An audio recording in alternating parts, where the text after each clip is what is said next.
ஒரு காலத்துல இஸ்ரவேல் மக்கள் மற்றும் பெலிஸ்தியர் மக்களிடையே போர் நடந்துச்சு. பெலிஸ்தியர் படையில கோலியாத் என்ற பெயருள்ள மிகப்பெரிய வீரன் இருந்தான். அவன் மிகவும் உயரமாகவும் ரொம்ப பலசாலியாவும் இருந்தான். கோலியாத் தினமும் இஸ்ரவேல் மக்களை பார்த்து, உங்கள்கிட்ட இருந்து ஒரு மனுஷனை என்கிட்ட அனுப்புங்க, அவனோடு போராடி ஜெயிக்கிறானான்னு பாப்போன்னு சவால் விடுத்தான். இஸ்ரவேல் மக்கள் எல்லாருமே அவனை பார்த்து ரொம்ப பயந்தாங்க. யாருக்கும் அவனை எதிர்த்து போராட தைரியம் இல்ல. அந்த இஸ்ரவேல் தேசத்துல தாவீது என்ற ஒரு இளைஞன் இருந்தான்.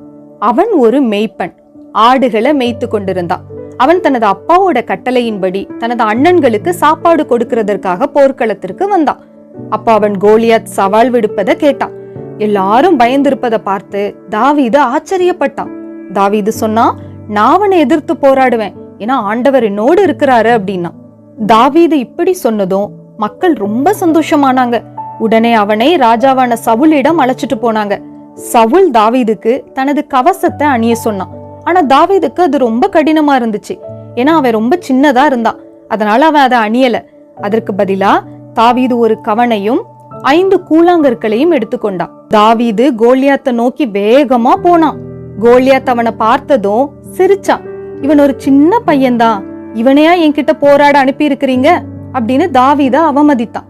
ஆனா தாவீது பயப்படல. அவன் சொன்னான், நீ ஈட்டி வாளெல்லாம் வச்சுட்டு போர்க்களத்திற்கு வந்திருக்கிற, ஆனா நான் சர்வ வல்லமையுள்ள கடவுளோட நாமத்துல வந்திருக்கிறேன்னு சொன்னான்.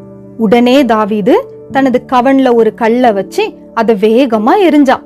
அந்த கல் நேரா கோலியாத்தோட நெற்றியில பட்டது. கோலியாத் தரையில விழுந்து இறந்தான். இவ்வாறாக தாவீது அந்த பெரிய வீரனை தோற்கடிச்சான். இதை பார்த்ததும் பெலிஸ்திய மக்கள் ஓடி போனாங்க. இஸ்ரவேல் மக்கள் மகிழ்ச்சி அடைந்தார்கள்.